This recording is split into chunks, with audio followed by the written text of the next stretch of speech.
আজি আমি তিনিটা বিশেষ চৰকাৰী আঁচনিৰ বিষয়ে বা আমি চৰকাৰে লোৱা নতুন এটা উদ্যমৰ বিষয়ে আপোনালোকক অৱগত কৰিবলৈ ইয়াত আমি সমবেত হৈছোঁ। আপোনালোকৰ সকলোৰে মনত আছে যে কিছুদিন আগতে কেন্দ্ৰীয় গ্ৰামোন্নয়ন মন্ত্ৰী শিৱৰাজ সিং চৌহান ডাঙৰীয়াই অসম ভ্ৰমণ কৰিছিল আৰু সেই সময়ত তেখেতে প্ৰতিশ্ৰুতি দিছিলে যে এই বিত্তীয় বৰ্ষত প্ৰায় ৩.৫ লাখ নতুন আৱাস তেখেতে মঞ্জুৰ কৰিব আৰু অহা বছৰো সম পৰিমাণৰ ঘৰ বা প্ৰধানমন্ত্ৰী আৱাস যোজনাৰ ঘৰ দুখীয়া লোকসকলৰ বাবে অনুমোদন কৰিব। অসমত আমাৰ যিখন আমি ৱেট লিষ্ট বুলি কওঁ, অৰ্থাৎ আগতেই নিৰ্বাচিত হৈ থকা ব্যক্তিৰ যিখন অপেক্ষাৰত তালিকা, সেই অপেক্ষাৰত তালিকাখন ৭,৬০,০০০ ব্যক্তিৰ অপেক্ষাৰত তালিকা আছিল। শিৱৰাজ সিং চৌহান ডাঙৰীয়াই প্ৰতিশ্ৰুতি দি যোৱা অনুসৰি আমাক ৩,৮০,০০০ নতুন ঘৰ তেখেতে আমাক আবণ্টন দিয়ে আৰু আমি আপোনালোকক জনাবলৈ পাই ভাল পাইছোঁ যে অহা ১৯ তাৰিখে সমগ্ৰ ৰাজ্যজুৰি অনুষ্ঠিত হ'বলগীয়া এক সমাৰোহৰ জৰিয়তে আমি এই ৩,৮০,০০০ হিতাধিকাৰীৰ ঘৰ বনাবৰ বাবে তেওঁলোকৰ প্ৰথম যিটো কিস্তি বুলি কয় তাক আমি হিতাধিকাৰীসকলৰ বেংক একাউণ্টলৈকে ট্ৰান্সফাৰ কৰিম। ইয়াত কেন্দ্ৰীয় সভাখন পলাশবাৰী সমষ্টিত হ'ব। অৱশ্যে ৰাভা হাছং পৰিষদৰ নিৰ্বাচনৰ অধীনত থকা অঞ্চলটোৰ হিতাধিকাৰী সভালৈ নাহে। বাকী পলাশবাৰী, হাজো, শুৱালকুছি, ছয়গাঁও, বকুৰ, ৰাভা হাছঙৰ নিৰ্বাচন নথকা অঞ্চলবিলাকৰ হিতাধিকাৰীৰে পঞ্চায়ত মন্ত্ৰী ৰঞ্জিত দাস ডাঙৰীয়া আৰু মোৰ উপস্থিতিত পঞ্চায়ত আৰু গ্ৰামোন্নয়ন বিভাগে প্ৰথম কিস্তিৰ ধন ৩,৮০,০০০ হিতাধিকাৰীলৈকে বিতৰণ কৰিব। আমি নিশ্চিত যে এই ৩,৮০,০০০ হিতাধিকাৰীক ধন বিতৰণ কৰাৰ লগে লগে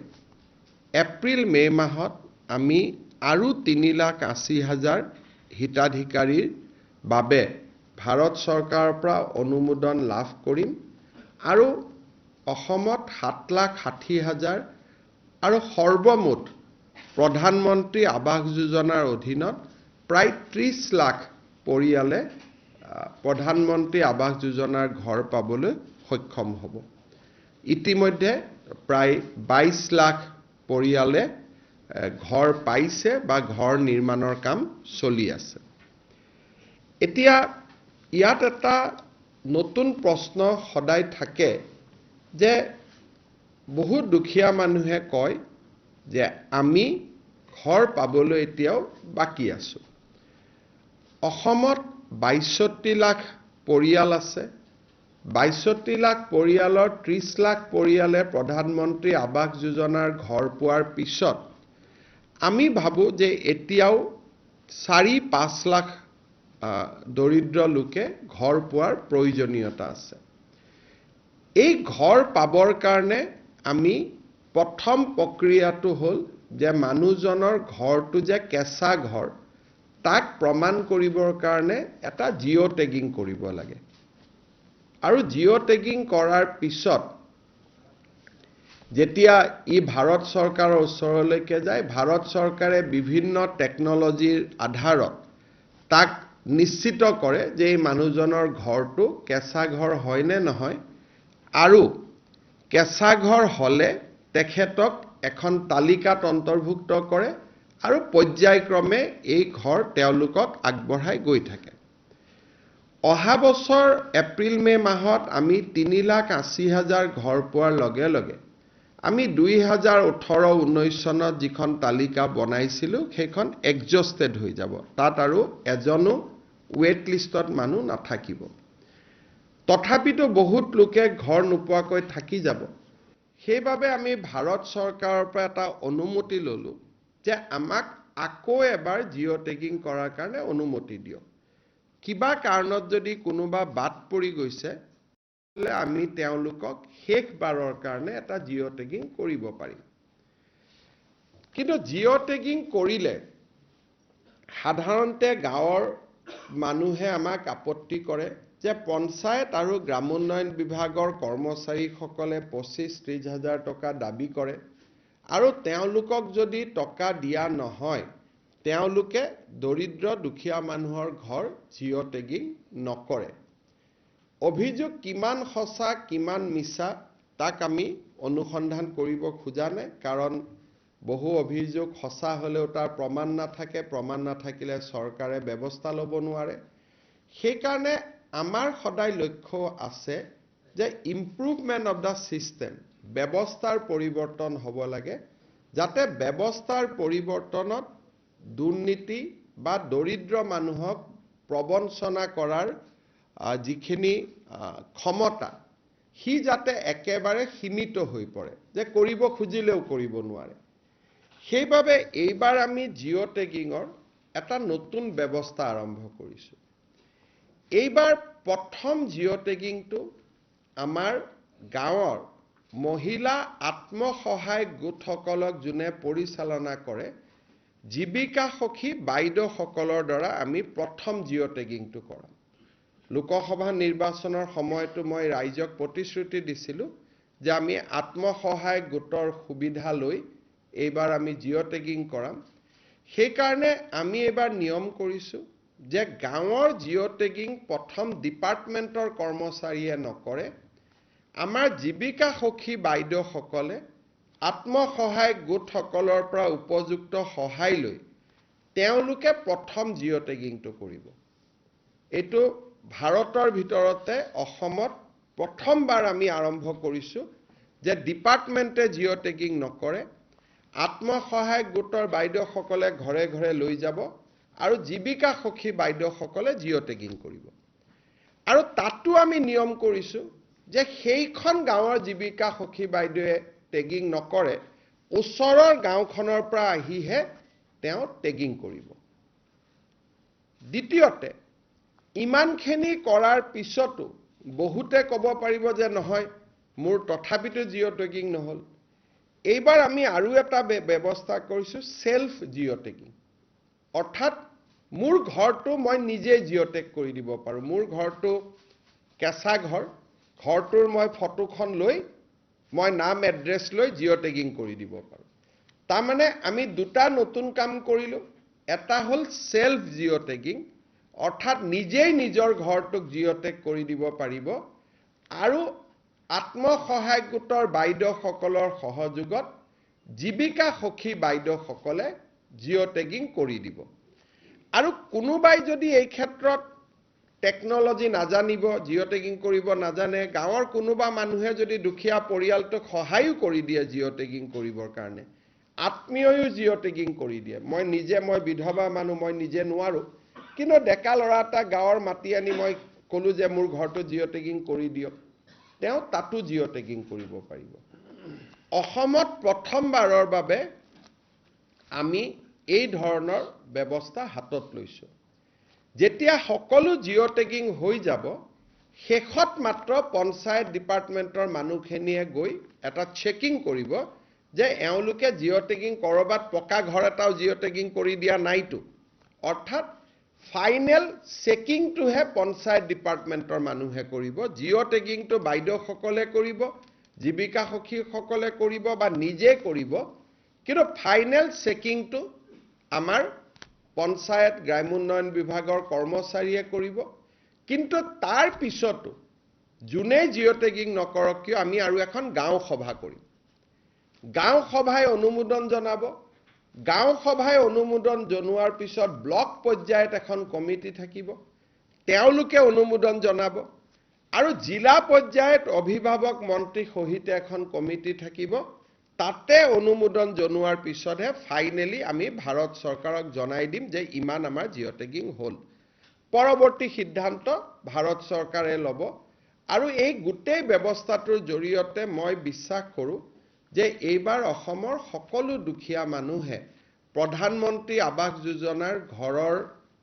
পৰিস্থিতি বা যিটো আবেদন, ইয়াক বেছিকেলি আবেদন বুলি কয়, সকলোৱে আবেদন কৰিব পাৰিব, যিহেতু সেলফ জিঅ' টেগিং আছে, কাকো টকা পইচা দিয়াৰো কথা নাই। এই যে সেলফ জিঅ' টেগিঙৰ ব্যৱস্থাটো যাতে ৰাইজে গম পায়, জনপ্ৰিয় হয়, তাৰ কাৰণে মই আজি এই বিশেষ ব্যৱস্থাটো জনাবৰ বাবে আপোনালোকক এখন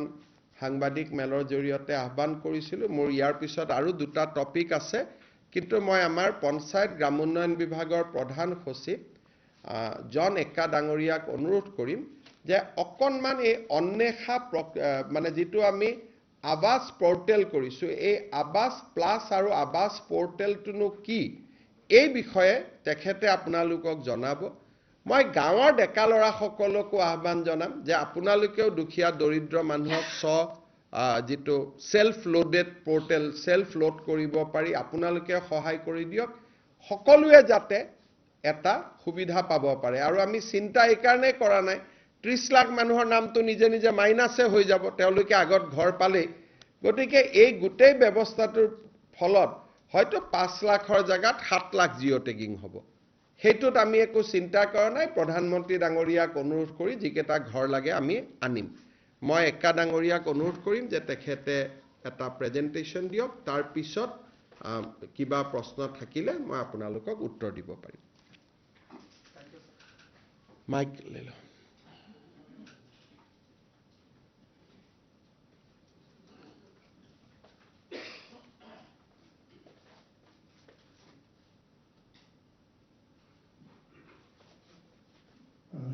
Thank you, sir. So briefly, of Awas Plus 2024 survey background কৰি দিওঁ। তো প্ৰধানমন্ত্ৰী আৱাস যোজনা 2.0 যি আমি কওঁ, এইটো অগষ্ট মাহত এপ্ৰুভ হৈছে। অনাৰেবল প্ৰাইম মিনিষ্টাৰ ডাঙৰীয়া ছেপ্টেম্বৰ মাহত এইটো আৱাস প্লাছৰ এপ লঞ্চ কৰিছে।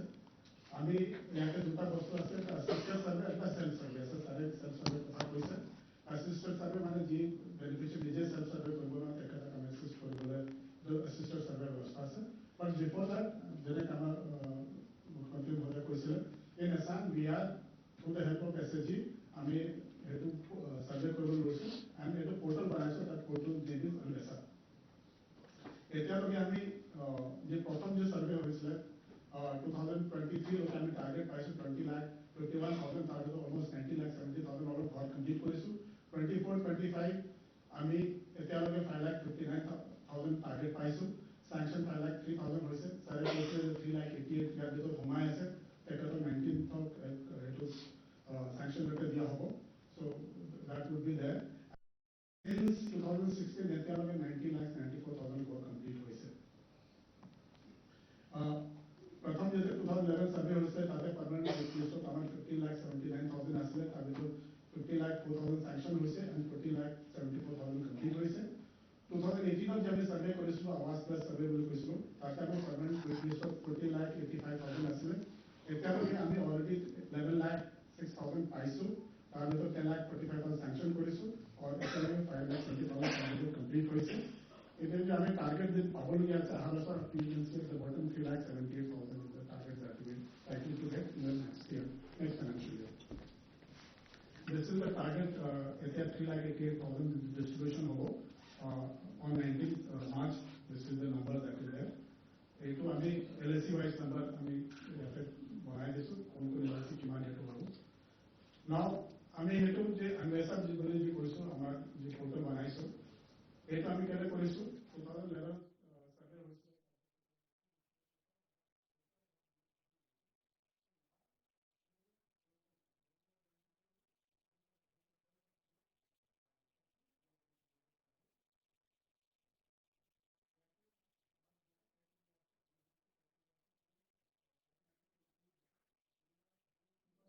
Household without any shelter, destitute, living on alms, manual scavenger, primitive private groups, illegally released, bonded labor. Hetu automatically hetu list of include hobo lage.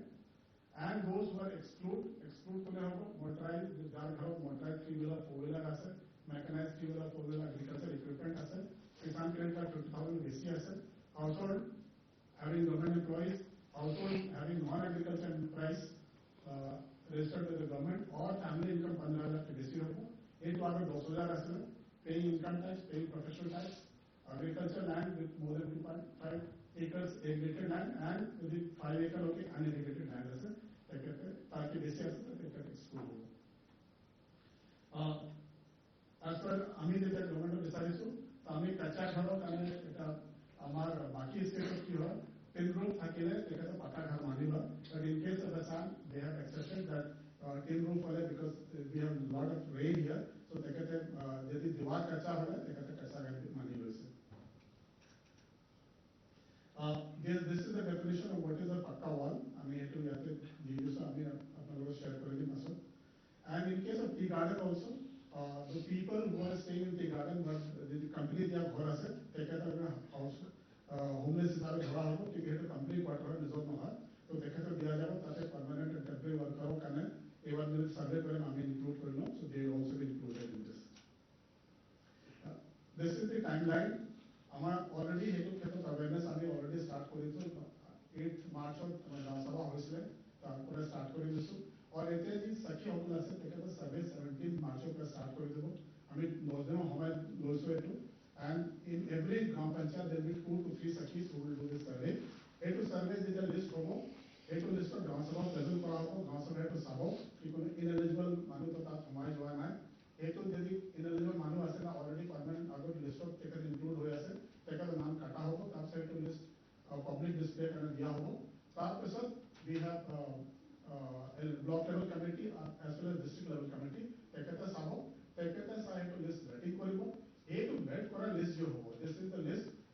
This list will only be included by our PNRD staff. So tekete eko change koribo mare. Ji list eto final hobo ya te tekete apne government media portal tekete enter koribo. Ani Gram Sabha kotha koisu tekete awareness create koribole hobo. Field survey from 17 March to 26 March 10 days ami disu. Gram Sabha ami timeline disu. Ami bhabisu ki by 31st March our list finally beneficiary of Pune Payasa Pune Gram Sabha tekete kori debo tarpisot we will have the display and then we will have LSC level committee which will look at it then final district level committee tekete sai debo and then this would be approved and then this would be uploaded in the Awas Plus portal. This is the process of self survey not a hetu hobo into the final list final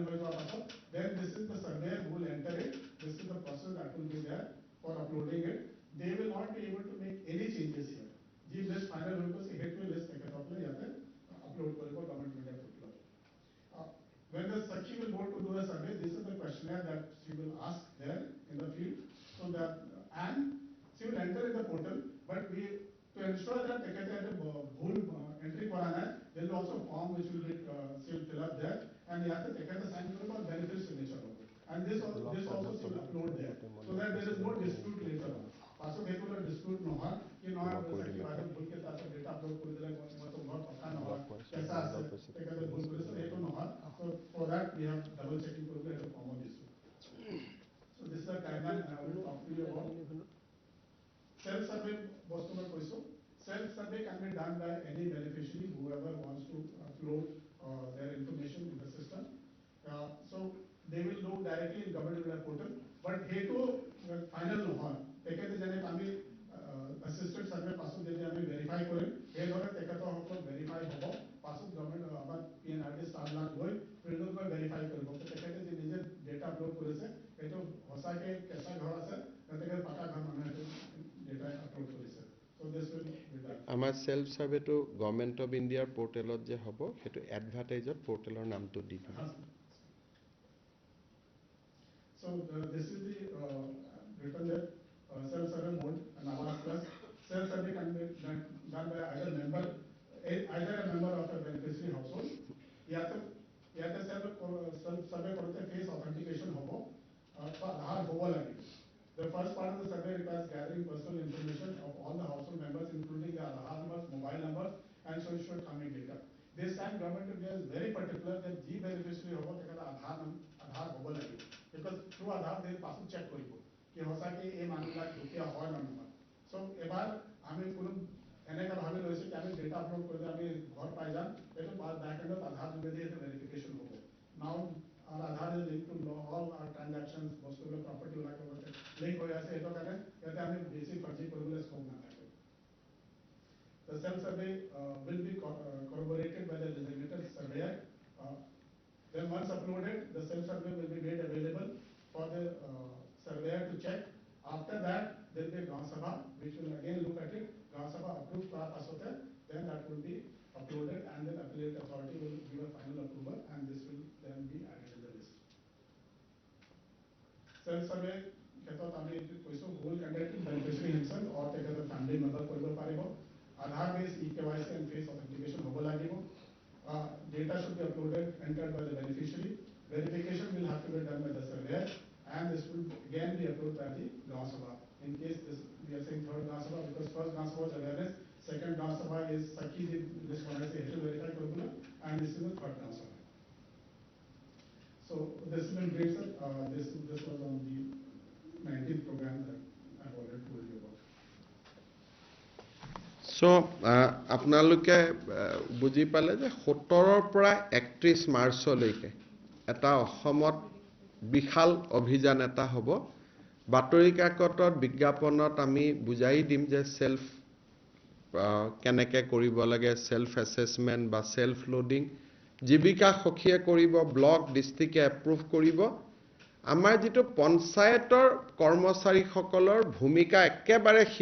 সীমাবদ্ধ হ'ব approve লিষ্টখনহে তেওঁলোকে মাত্ৰ upload কৰিব মই ভাবো যে এই গোটেই ব্যৱস্থাটোৱে দুৰ্নীতিৰ অভিযোগখিনি নোহোৱা কৰিব এতিয়া মই তৃতীয় এটা বিষয় লৈ আহিছো প্ৰথম আপোনালোকক মই জনালো যে নিৰ্বাচিত হৈ থকা সকলে 19 তাৰিখে ঘৰ পাব আৰু বাকি 3,08,000 অহাবাৰ পাব আৰু জুন তালিকাত নাই 17ৰ পৰা 31 তাৰিখলৈকে তেওঁলোকে নিজৰ নাম তালিকাত সোমাবলৈ এটা সুবিধা পাব এতিয়া আমি আহিছো অসম চৰকাৰৰ বাজেটলৈ বাজেটত আমি যিবিলাক আঁচনি ঘোষণা কৰিছিলো আমি প্ৰচেষ্টা কৰিছো যে ইমিডিয়েটলি যাতে এই আঁচনিবিলাক আমি ধৰাতললৈ লৈ আহিব পাৰো আমাৰ এটা ফ্ল্যাগশিপ স্কিম আমি এনাউন্স কৰিছিলো মুখ্যমন্ত্ৰীৰ মহিলা উদ্যমিতা আঁচনি এই আঁচনিটো হল বেসিক্যালি যে আমাৰ সেলফ হেল্প গ্ৰুপত যিসকল মহিলা আছে তেওঁলোকে বেংকৰ পৰা লোন পায় এজ এ গ্ৰুপ হিচাপে যে 10 গৰাকী মহিলাৰ মাজত তেওঁলোকে লোন পায় আৰু 10 গৰাকীয়ে যদি বেংকৰ লগত এগৰাকীৰো যদি কিবা লেনদেন বেয়া থাকে গোটেই গ্ৰুপটোৱে লোন নাপায় আৰু লোন পালেও গ্ৰুপটোৰ ভিতৰত লোন পায় গতিকে ম্যাক্সিমাম সামূহিক কাম কৰিব লাগে ব্যক্তিগত কাম কৰিব নোৱাৰে সেইকাৰণে আমি দুটা লক্ষ্য কৰিছিলো যে আত্মসহায়ক গোটৰ আন্দোলনটো অসমত যথেষ্ট পুৰণা 36 লাখ মহিলা সংগঠিত হল এতিয়া তেওঁলোকৰ আমি সামূহিক কাম আৰু ব্যক্তিগত প্ৰয়াস আমি দুইটাকে সমান্তৰালভাৱে লৈ যাব খুজিছো তেওঁলোকৰ এটা চ্যানেল ওপেন হৈ আছে যে বেংকৰ পৰা তেওঁলোকে সামূহিকভাৱে লোন ল'ব পাৰে কিন্তু কোনোবাই ব্যক্তিগতভাৱেও কিবা কৰিব খোজে তেওঁলোকৰ কাৰণে আমি এখন আঁচনি নিৰ্মাণ কৰিছিলো মহিলা মুখ্যমন্ত্ৰীৰ মহিলা উদ্যমিতা আঁচনি আৰু মই ক'ব পাৰো সাবজেক্টটো কাৰেকশন এটা লেটাৰ ডেট কোনোবাই যদি মোৰ ভাবিব পাৰে যে মোৰ ক্লেইমটোত ভুল আছে this is one of the biggest empowerment scheme মহিলাক এম্পাৱাৰ কৰাৰ এইখনে আটাইতকৈ বিগেষ্ট স্কিম ইন আওয়াৰ কান্ট্ৰি ইয়াত কি হ'ব আমি আত্মসহায়ক গোটৰ মহিলাসকলক গ্ৰুপ বুলি পইচা নিদিও আমি ইন্ডিভিজুৱেল দিম তামনে 10 গৰাকী মেম্বাৰ থাকিলে 10 গৰাকীকে আমি ইন্ডিভিজুৱেলি প্ৰথমবাৰ আমি 10,000 টকা দিম 10,000 টকাটোৰ উপযুক্ত ব্যৱহাৰ যেতিয়া তেওঁলোকে কৰিব পাৰে দ্বিতীয়বাৰ আমি তেওঁলোকক 25,000 টকা দিম তাৰে 12,500 চৰকাৰে দিব 12,500 বেংকৰ পৰা আমি লৈ দিয়াৰ ব্যৱস্থা কৰিম য'ত নেকি ক্ৰেডিট গ্যাৰান্টি স্কিম চৰকাৰে কৰিব যাতে বেংকৰো ক্ষতি নহয় আৰু থাৰ্ড ইয়াৰত আমি তেওঁলোকক 50,000 টকালৈকে লৈ যাব খোজো 10, 25, 50 টোটেলি 85,000 rupeesলৈকে তেওঁলোকক আমি লৈ যাব পাৰোঁ এতিয়া কথা হ'ল যে আমাৰ 36 লাখ মেম্বাৰ আছে আমি 36 লাখকে দিম নেকি প্ৰথম কথা ইয়াত আমি এটা নিয়ম কৰিছিলো যে যদি সাধাৰণ মহিলা হয় তেতিয়ালে এই স্কিমটো তাৰ কাৰণেহে মুকলি যাৰ সন্তান তিনিটাতকৈ বেছি নহয় যদি এসটি এসসি মৰাণ মটক চাহ বাগিচা হয় আমি 4টা লৈ মুকলি কৰি দিছিলো এই প্ৰক্ৰিয়াটো আমি 3টা লেয়াৰ ভেৰিফিকেশন কৰাৰ পিছত আমি দেখা পালো যে 36 লাখ মহিলাৰ ভিতৰত 26 লাখ মহিলা এনেকুৱা আছে যাৰ সন্তান সঁচাকৈ 3টাতকৈ কম বা 3টা অসমৰ কাৰণে এটো এটা খুব ইম্পৰ্টেন্ট ষ্টেটিষ্টিক্স যে আমি যেটো কৈ থাকো সকলোৰে ঘৰত 10-12টা সন্তান আছে অন্তত এটা প্ৰমাণিত হ'ল যে আত্মসহায়ক গোটত কোনোবা যদি সোমাইছে তেওঁৰ অকল অৰ্থনৈতিক ইনকামে হোৱা নাই সোশিয়াল ট্ৰান্সফৰমেশন এটাও হৈছে এইটো এটা আমাৰ বহুত ডাঙৰ শিক্ষা এটা এবাৰ আমি দেখিলো আৰু খুব 3টা লেয়াৰৰ আমি চেক কৰাৰ পিছত 36 লাখৰ ভিতৰত প্ৰায় 29 লাখ মহিলা এনেকুৱা নিৰ্বাচিত হ'ল যাৰ সন্তান 3 এসটি এসসি মৰাণ মটক চাহ বাগিচা হলে 4তকৈ কম আছে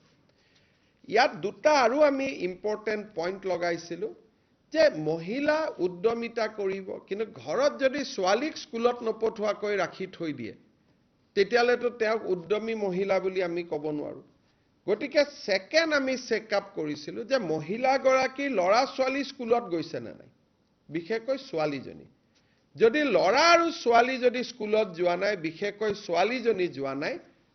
তেওঁ এই আঁচনিখনৰ বাবে নিৰ্বাচিত নহব থাৰ্ড আমি কৈছিলো যে এই মহিলা গৰাকী কোনো বেংকত ঋণ আদি থাকিব নালাগে এই গোটেই কেটা ক্ৰাইটেৰিয়াত 29 লাখ মহিলা নিৰ্বাচিত হ'ল কিন্তু এই 29 লাখ মহিলাৰ ভিতৰতো কোনোবা চৰকাৰী কৰ্মচাৰীৰ পত্নী আছে কোনোবা হয়তো ঠিকাদাৰৰ ল'ৰা ছোৱালীৰ পত্নী আছে কোনোবাই হয়তো নামটো আছে গ্ৰুপত কিন্তু কাম কৰাৰ বাবে আগ্ৰহ নাই গতিকে এই ফাইনেল পৰ্যায়ৰ সিলেকশনটো এতিয়া আৰম্ভ হৈছে যত 29 লাখৰ পৰা আমি 26-27 লাখ মহিলা চূড়ান্তভাৱে নিৰ্বাচিত হ'ব 31 মাৰ্চ তাৰিখৰ ভিতৰত যেহেতু বাজেট 1 এপ্ৰিলৰ পৰা আৰম্ভ হ'ব 31 মাৰ্চৰ ভিতৰত আমি 29 লাখৰ পৰা ফাইনেল যেটো চেকিং চৰকাৰী কৰ্মচাৰীৰ পত্নী চৰকাৰী কৰ্মচাৰীও তৃতীয় আৰু চতুৰ্থ শ্ৰেণীটো আমি লব দিছো যে তৃতীয় আৰু চতুৰ্থ শ্ৰেণী যদি হয় তেওঁলোকে লক কোনো আপত্তি নাই দ্বিতীয় আৰু প্ৰথম শ্ৰেণীক আমি মাইনাস কৰিছো ঘৰত যদি বাস ট্ৰেক্টৰ আছে সেইটো আমি মাইনাস কৰিছো তিনিচকীয়া বাহন আমি মাইনাস কৰা নাই চাৰিচকীয়া বাহন মাইনাস কৰিছো এনেকে খুব লিবাৰেল সিস্টেমেদি আমি 29 লাখৰ পৰা কিমান কমে আমি চাম হয়তো 1 লাখো কমিব পাৰে 1.5 লাখো কমিব পাৰে হয়তো 50,000ও কমিব পাৰে কিন্তু যিয়ে নহওক কিয় 31 মাৰ্চত এই তালিকাখন আমি সমাপ্ত কৰিম ফাইনালি আমি আপলোড কৰিম যে এইখনে হিতাধিকাৰীৰ তালিকা 31 মাৰ্চটো খালি যাব আমিও ব্যস্ত থাকিম 1 এপ্ৰিল তাৰিখৰ পৰা নতুন বাজেট আৰম্ভ হ'ব 1 এপ্ৰিল তাৰিখে বিহালী বিধানসভা সমষ্টিত আমি প্ৰথম হিতাধিকাৰীসকলক এই আঁচনিৰ প্ৰথম 10,000 টকাৰ কিস্তি প্ৰদান কৰিম বিহালী সমষ্টিত 23,000 মহিলা এই আঁচনিটোৰ বাবে ইতিমধ্যে নিৰ্বাচিত হৈছে আৰু এই 23,000 মহিলাক আমি একোখনকৈ চেক দি আমি তেওঁলোকক সিদিনাখনে সভাতে আমি তেওঁলোকক চেক এখন দি দিম আৰু চেক আমি কিয় দিছো কেতিয়াবা বেংকত গৈ টকা পৰি থাকে KYC নকৰে কিবা নকৰে চৰকাৰৰ লষ্ট হয় আৰু মহিলাগৰাকীয়েও টকা নাপায় চেকখন পালে অন্তত মহিলাগৰাকীয়ে বেংকত ফিজিক্যালি চেকখন লৈ গলে তেওঁ একাউণ্টত যদি KYC আদি হৈও থকা নাই KYC আদি কৰি ল'ব পাৰিব তাৰ পিছত প্ৰত্যেক মাহত আমি এখন তালিকা দিম বাতৰি কাকতত প্ৰত্যেক মাহত 10-15টা সমষ্টিত আমি এই ধৰণে একোটা ফাংচন কৰি আমি এই পুঁজিটো বিতৰণ কৰি গৈ থাকিম আৰু ইয়াৰ সমান্তৰালভাৱে মহিলাসকলক আমি 3 দিনীয়াকৈ এটা প্ৰশিক্ষণো দি গৈ থাকিম যতে প্ৰশিক্ষণ শেষ হয় তাতে আমি আপোনালোকে ক'ব পাৰে যে 10টা সমষ্টি কেনেকৈ নিৰ্বাচিত হ'ব অৰ্থাৎ যতে প্ৰশিক্ষণ শেষ হয় তাতে আমি টকাটো দিয়াৰ আৰম্ভ কৰিম আমাৰ বাজেটৰ এইটো প্ৰথম এনাউন্সমেন্ট আমি পূৰণ কৰিবৰ কাৰণে গৈ আছো এইবাৰ সাধাৰণতে বাজেট পূৰণ কৰোতে সময় লাগে এইবাৰ আমি 1 এপ্ৰিলৰ পৰা আমি টাৰ্গেট লৈছো যাতে 1 এপ্ৰিলৰ পৰা আমি কামখিনি কৰিব পাৰো আৰু এইটো এটা অসমৰ ইতিহাসত অৰুণোদয়ৰ পিছত ওমেন এম্পাৱাৰমেন্টৰ এইটো আটাইতকৈ ডাঙৰ স্কিম কাৰণ এই স্কিমটোত নগৰৰ এতিয়া মই গাঁৱৰ সংখ্যাটো কলো কিন্তু নগৰৰ মহিলাসকলো ইয়াত আছে 3,200 কোটি টকা ৰাজ্য চৰকাৰে এইবাৰ এই আঁচনিটোত খৰচ কৰিব মুখ্যমন্ত্ৰীৰ মহিলা উদ্যমিতা আঁচনি আপোনালোকৰ যদি কিবা সুধিবলগীয়া আছে গোটেই 3টা কথাৰ ওপৰত আপোনালোকে সুধিব পাৰে গাঁও সভাখন গাঁও পঞ্চায়তৰ সেক্ৰেটাৰীয়ে আহ্বান কৰিব আৰু যেহেতু এতিয়া পঞ্চায়ত নাই গতিকে গাঁও পঞ্চায়তৰ সেক্ৰেটাৰীৰ উদ্যোগত গাঁওখন আহ্বান হ'ব আৰু তাতে আমি সভাপতিত্ব কৰাৰ কাৰণে গাঁৱৰ আটাইতকৈ জ্যেষ্ঠ নাগৰিকজনৰ নামটো আমি দিম যে দা মোষ্ট সিনিয়ৰ সিটিজেন যিজনে আছে গাঁৱত আটাইতকৈ যিজন জ্যেষ্ঠ নাগৰিক তেখেতে গাঁও সভাখনক সভাপতিত্ব কৰিব আমি একেবাৰে ট্ৰান্সপাৰেন্টলি আৰু খুব ধুনীয়াকৈ কৰিব খুজিছো যাতে কোনো ধৰণৰ খেলিমেলি নহয় গাঁও পঞ্চায়তৰ সেক্ৰেটাৰী গভৰ্ণমেণ্টৰ ফালৰ পৰা গাঁও পঞ্চায়তৰ সচিব গৰাকী থাকিব আৰু গাঁও পঞ্চায়তৰ সচিব গৰাকীয়ে সভাপতি এজন কৰিব লাগিব গতিকে সভাপতিজন সেই গাঁওখনৰ আটাইতকৈ জ্যেষ্ঠ নাগৰিকজনক কৰিব পাৰিব সভাত অহাৰ ভিতৰত আটাইতকৈ জ্যেষ্ঠ নাগৰিক যেহেতু হয়তো ঘৰত তেওঁ বেড ৰিডেনো হ'ব পাৰে কিন্তু সভাত অহাৰ ভিতৰত জ্যেষ্ঠ নাগৰিক বা গাঁৱৰ ৰিটায়াৰ্ড টিচাৰ আমি এটা ক্ৰাইটেৰিয়া দি দিম যাতে এজন মানুহে সভাপতিত্ব কৰিব পাৰে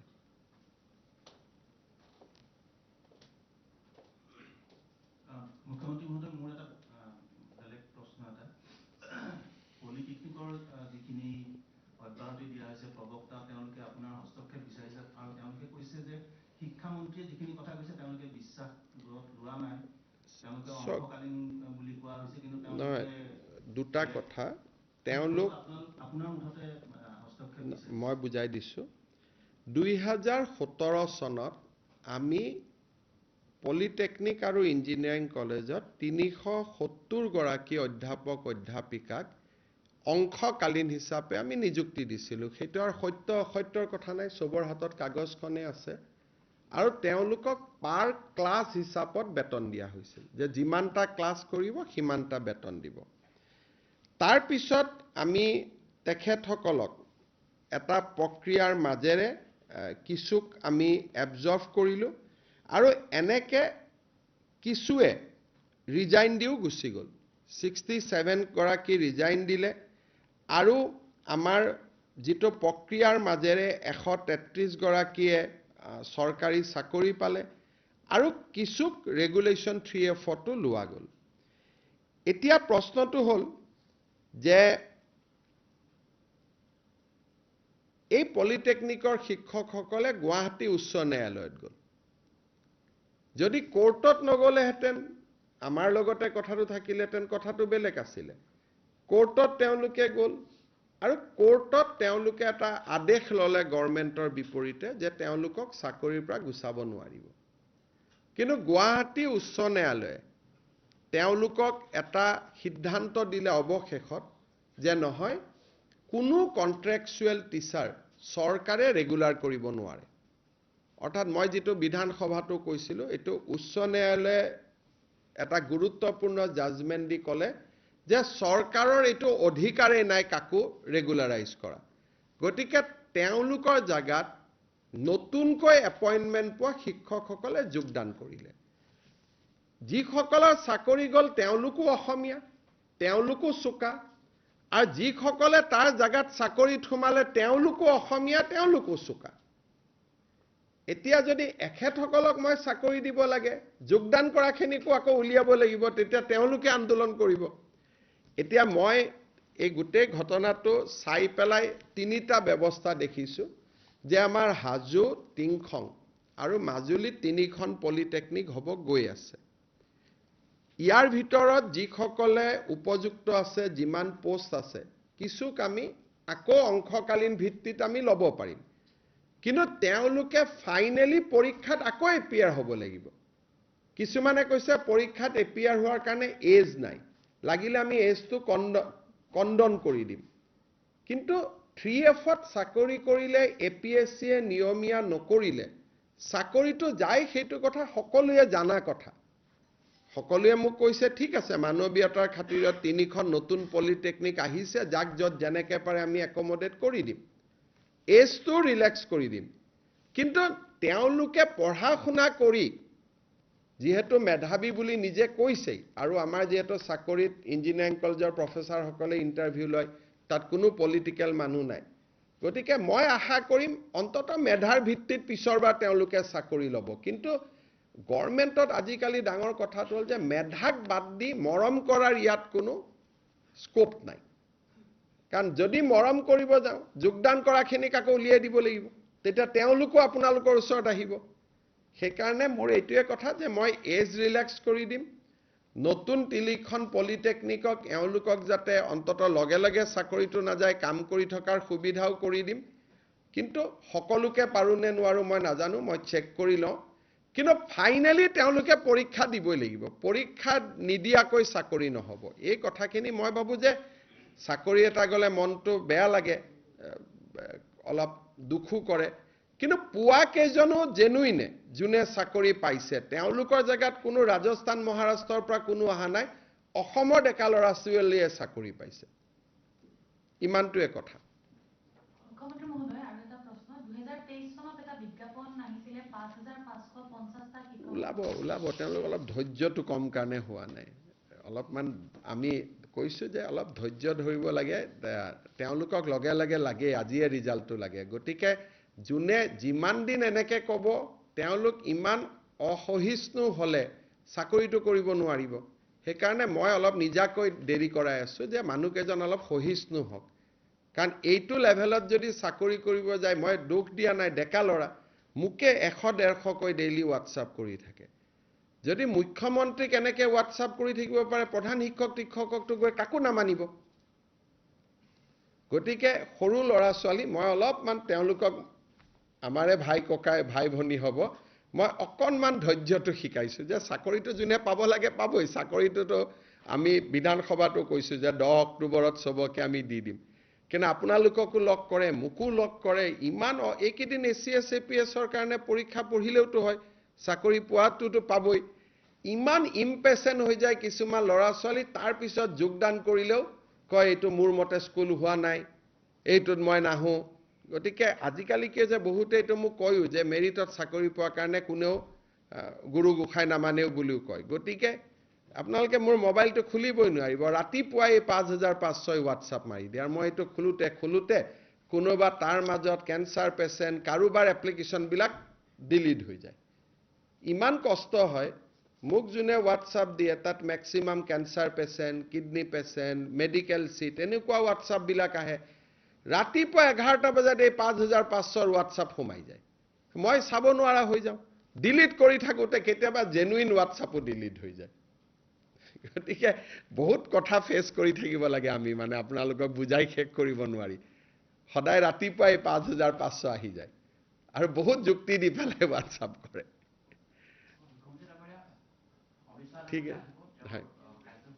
ঠিক অমিত শ্বাহ ডাঙৰীয়া 14 তাৰিখে তেখেতে যোৰহাটত আহি নিশা উপস্থিত হ'ব আৰু দেৰগাঁৱৰ লাচিত বৰফুকন একাডেমীত নিশা জিৰণি ল'ব। ৰাতিপুৱা 11 বজাত তেখেতে লাচিত বৰফুকন পুলিচ একাডেমীৰ নৱনিৰ্মিত ভৱনটো উদ্বোধন কৰিব আৰু আপোনালোকে জানি ভাল পাব যে নেশ্যনেল পুলিচ একাডেমী হায়দৰাবাদৰ সমকক্ষ এটা সুন্দৰ ভৱন এটা অসম চৰকাৰে নিৰ্মাণ কৰি উলিয়াইছে। তেখেতে সেই ভৱনটো উদ্বোধন কৰিব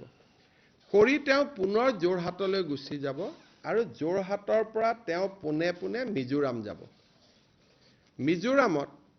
মিজোৰামৰ ৰাইজৰ কাৰণে এটা খুব ভাল খবৰ যে অসম ৰাইফলছৰ হেডকোৱাৰ্টাৰটো আইজলৰ পৰা শিফ্ট হ'ব। That is a very historic moment. তাৰ পৰা তেখেত পুনৰ গুৱাহাটীলৈ ঘূৰি আহিব 15 তাৰিখে ৰাতি আৰু আমাৰ কইনাধৰাত নিশা কটাব। এদিন দেৰগাঁৱত কটাব, এদিন কইনাধৰাত কটাব। 16 তাৰিখে ৰাতিপুৱা তেওঁ কোকৰাঝাৰ যাব আৰু দতমাত নিখিল বড়ো ছাত্ৰ সন্থাৰ অধিৱেশনত যোগদান কৰিব। যোগদান কৰি তেওঁ পুনৰ গুৱাহাটীলৈ ঘূৰি আহিব আৰু ৰেডিসন ব্লু হোটেলত নৰ্থ ইষ্টৰ মুখ্যমন্ত্ৰীসকলৰ এখন সন্মিলনত অংশগ্ৰহণ কৰিব। সন্মিলনখনৰ উদ্দেশ্য হ'ল যে উত্তৰ পূৰ্বত ভাৰতীয় ন্যায় সংহিতাৰ প্ৰয়োগ এই বিষয়টোত কোন ৰাজ্য কিমান আগবাঢ়িছে তাৰ ওপৰত প্ৰত্যেকখন ষ্টেটে একোটা প্ৰেজেণ্টেশ্যন দিব আৰু 16 তাৰিখে নিশাই তেখেত নতুন দিল্লীলৈ উভতি যাব।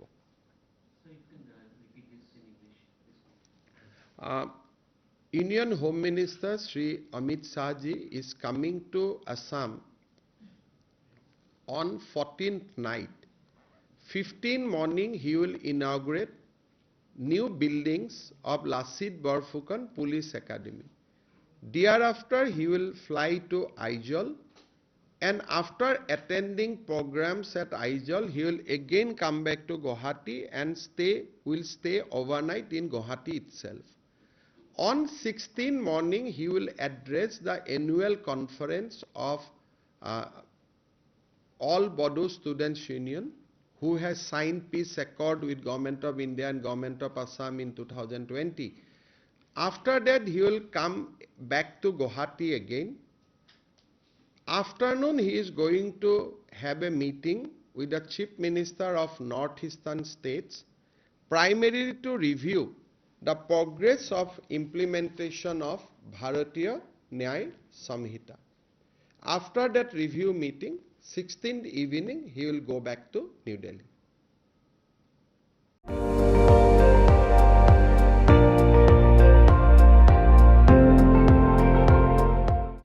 আপুনি চাই আছে ND24 সৰ্বশ্ৰেষ্ঠ নহয় সৰ্বোত্তমৰ দৌৰত।